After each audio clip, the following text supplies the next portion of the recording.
Office Politics: How to Thrive in a World of Lying, Backstabbing, and Dirty Tricks by Oliver James. Perception is everything. The modern working world is a dangerous place where game playing, duplicity, and sheer malevolence are rife. Do talent and hard work count for nothing? Is politics everything? This book reveals the secrets for not just surviving, but thriving in the office jungle. So we'll get into our review. Let's light our candles. 1, 2, and the one you can't see is 3.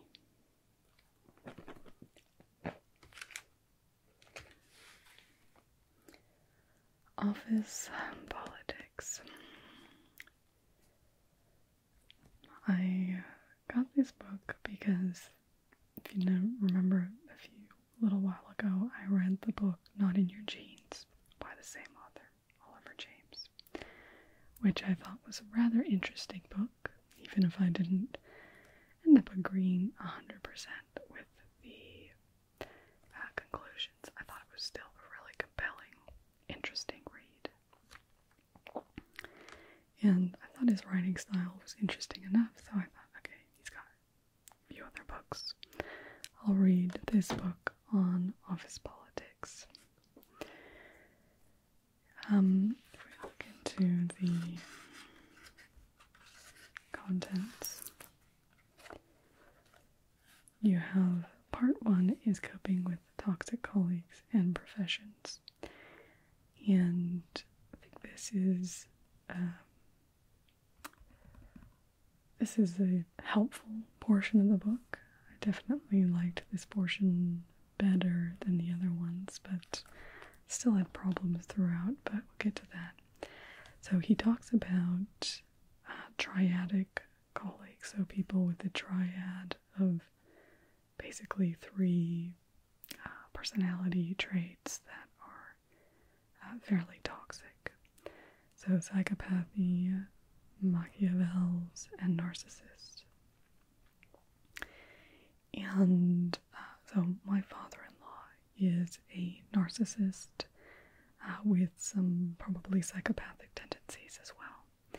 And so I definitely have had exposure. We don't have contact with him anymore, but have had exposure in a close way, and also seen the dramatic impacts of these sort of personalities on my love, being one of the major causes of his mental illness.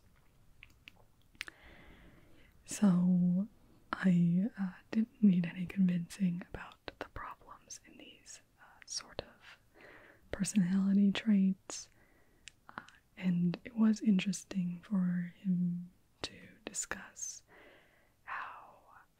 the way that American society, but other English-speaking societies as well, as we've become much more individualistic, there's actually been a rise in narcissism, and you're much more likely to find triadic traits at the top levels of management in many corporations and companies. It presents a very depressing view of the world and life, and I don't even know how to address it. Improve your office political skills. I mean, the biggest indication to me is this first one, saying the importance of acting. He is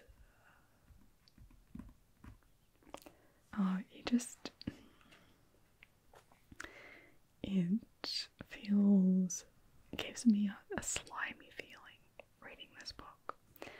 When he talks about the tactics and strategies for office politics, kind of schmoozing here, maybe telling a white lie here, or, a black lie if intended, just a straight up lie. I'm a very honest person. I was raised in Mormonism where you're taught not to lie at all, essentially. Except perhaps with lies of omission, people might say, but... And so even though I'm not Mormon anymore, I still have a very strong value of honesty. Honesty is very important to me. Having had exposure to my ex, who I think was a sociopath, I don't know, but he definitely was towards a negative end and a bit manipulative. And, dealing with my father-in-law, I'm not as naive, I guess, as I once was to think that there are no bad people, and not that I thought there were no bad people, but just that, these negative traits are more common than I might hope in society. But, and, if what he says is true, and that these things are very common among the leaders of our companies and businesses, which wouldn't surprise me either, I still feel like he doesn't really address how you can basically chase, success, but still be a moral person. And I guess that is something that is important to me. I don't want to sacrifice my morality for position. My ambition is not such that is something that I'm willing to do. I'd rather be happy with myself at the end of the day than, have acquired extra things. So it just presents things, and even the way there were probably a couple, I think the way he did his research for this book was he conducted interviews, I think, with about 50 different people, and he was noting how people would basically engage in office politics without necessarily being aware of it, and, that they may be deceiving themselves and that sort of thing. But it just really grated me the way he presented things.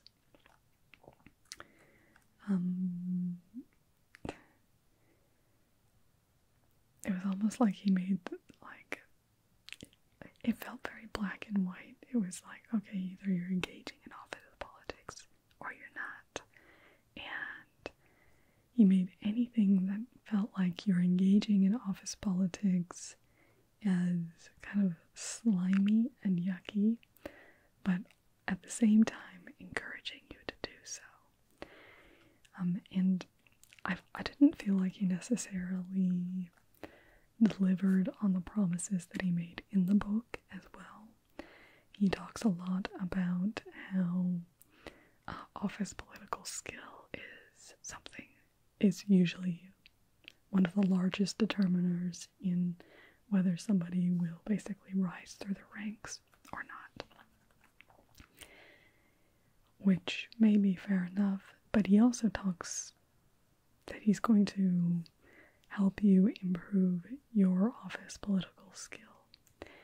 And I think when he doesn't actually address head-on this orality issue, if you are somebody who cares about being a moral person or doing the right thing, or, not taking advantage, not pushing your advantage over others, it doesn't get at that underlying reason at why you might not be navigating office politics as successfully as somebody who has no morals. And it's kind of a cluster, and it's unclear with a lot of different things. He talks about how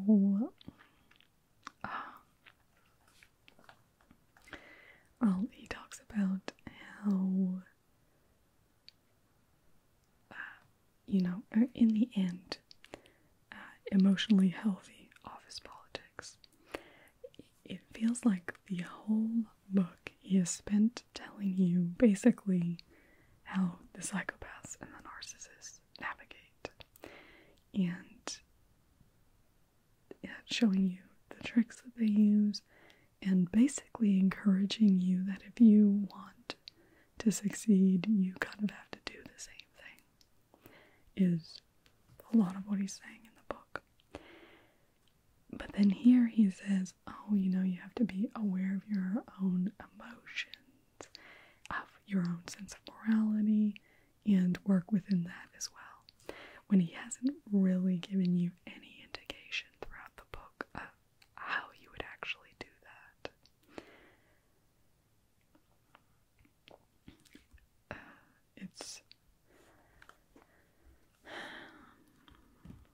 I don't know, it's also, I don't have a lot of respect for people who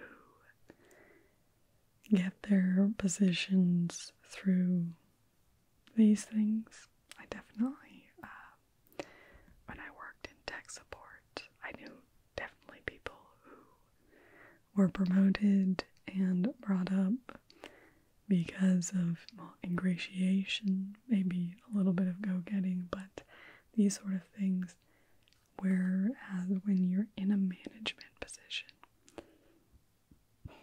to me the most important thing is not really how you're interacting with your boss.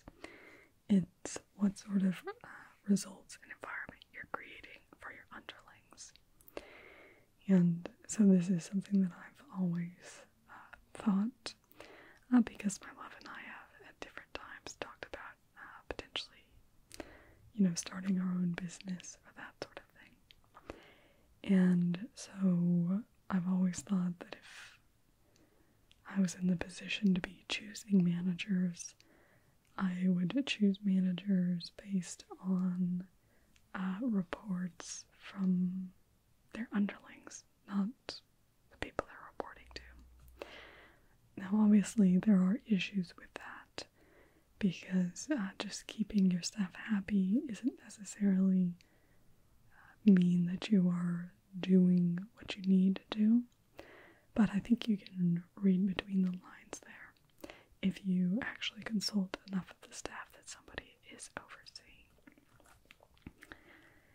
Because if you can be pointing out feedback and helping people improve in ways that they need to, and they can feel positive about that, that's better than them feeling negative about that anyway. So, but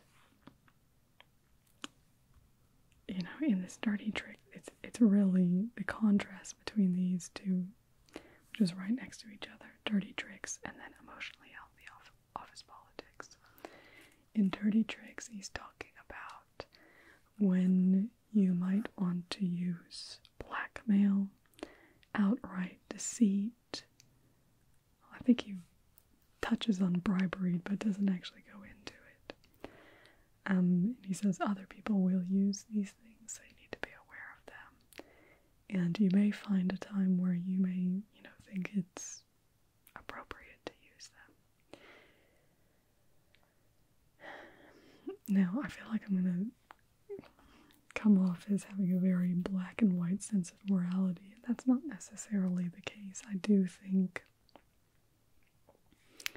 that if you're dealing with segments of society or individuals who operate in a certain framework, so where these sort of things are very common, then it can be necessary to engage in that sort of thing.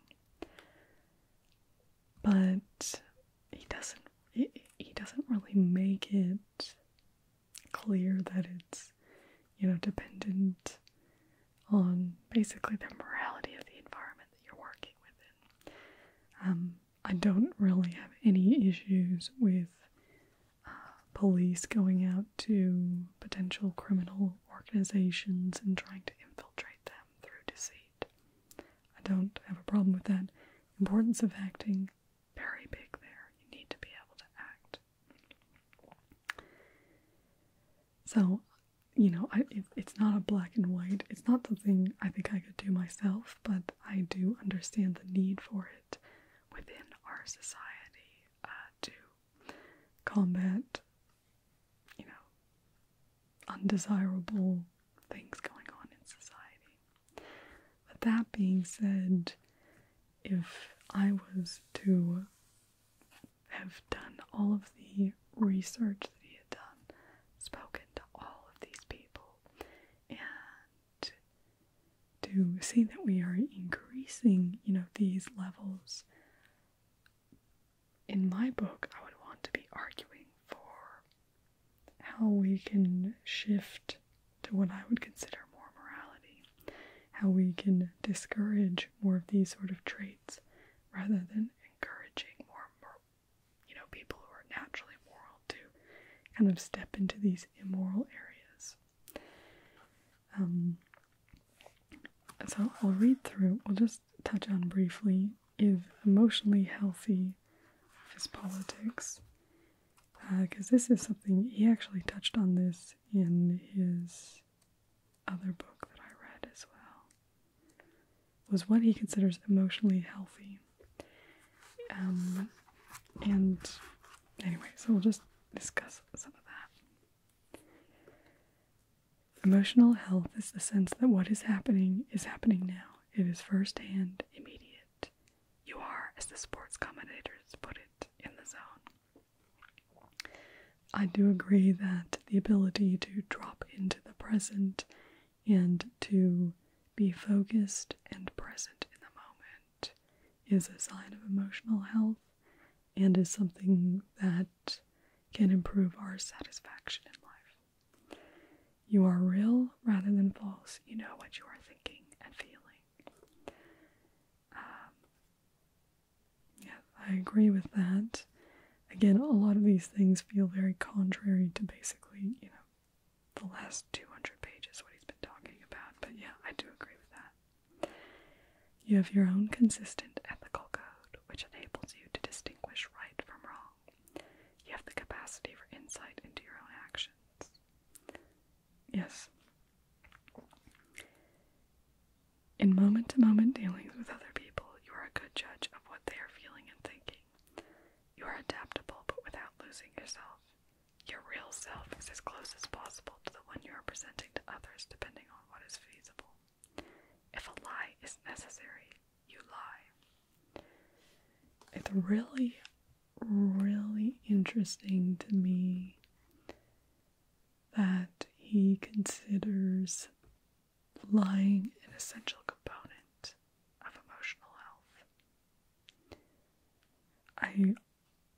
I don't disagree with the other parts of this section. Good judge of what of what others are feeling or thinking. You're adaptable without losing yourself. I mean, I think we all adapt. We're all different depending on the circumstances we are in. And that's natural, just different parts of our personality are brought out by different people's personalities, different environments. So we're able to adapt to those, but still being able to maintain that solid sense of self. And I don't then know how that flows into if a lie is necessary, you lie. How has he come to that conclusion? But But anyway, I think that's my main issue with it. We'll look at the rest. You are spontaneous and always searching for the playful way to handle things. You are not bogged down in needy, childish, greedy game-playing manipulation. So he says this, but at the same time, throughout the book, he's talked about ingratiation, doing favors for your boss, basically being a brown noser and a suck up. Which I'm not saying it's not effective, but I just don't have a lot of respect for people who do that. You may suffer depression, rages, phobias, all manners of problems from time to time. You make mistakes, but because of your emotional health, you are far better at living in the present and finding the value in your existence, whatever is going on, making you resilient. Sure. And when people leave your company, they often feel better, able to function, more vivacious and playful. Your emotional wellness rubs off on them. You are no martyr, but you are widely regarded as a valuable contributor to your social and professional circles. So, it's really interesting to me that he's been working on this and put this together for, he said in another book, How to Improve Your Emotional Health. And he's put this in this office politics book, which feels like a lot of times telling you to be false. Maybe stretching your ethical code. You're a good judge of what people are feeling and thinking, but rather than necessarily just being empathetic, you are trying to find how that can benefit you, not just to be there for other people. It just, as I said, I felt slimy for the most part reading this book. It just felt icky to me. It felt very yucky. I didn't like it.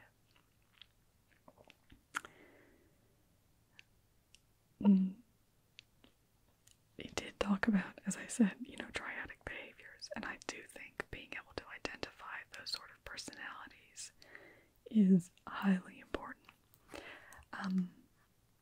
My love has some mates, and one of his mates always will bring, people he's met at work or that sort of thing, occasionally. And he has brought this one guy in, and both me and my love just immediately are like, oh, no, he told this story about being with somebody in a boat, and I think how he knocked her over in the boat, and we didn't laugh at all because we're just like, you're basically telling us you're a straight up psychopath, with this story. And then he also then said, oh, it's interesting, some people respond this way or respond this way, and it sounded like that's how he kind of divides people in his mind as to like who's gonna buy his crap and who's not. It's just the way. Anyway, I'd say he's probably a psychopath. I'm not a professional, I don't know, but I don't want to be around him. I know that because I just didn't like him. Anyway, so I think, but all of his other friends think, oh, he's fine, and, it's alright, and I think that's a little naive, but anyway.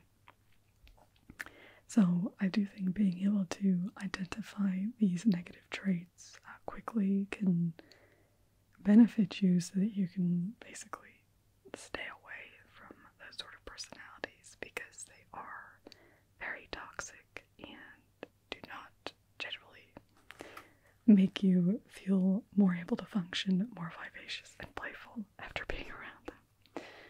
They'll generally make you feel a bit worse, and that's on the positive end. Otherwise, they may be abusive to you, take advantage of you, and, well, the prisons are filled with psychopaths and that sort of thing, who often are murderers as well. So, For me, I would just like to take a nice wide berth away from people like that. But I'm sure that there are other books that actually discuss those personalities without almost encouraging you to take on some of their traits. So, I'd probably give this 2 stars. It was still readable. It flowed alright. It just made me cringe the whole time. I definitely did not like it. It made me feel icky. So, thankfully, we are done with this book. And our book for next time is going to be Witches. To Sell is Human, the Surprising Truth About Persuading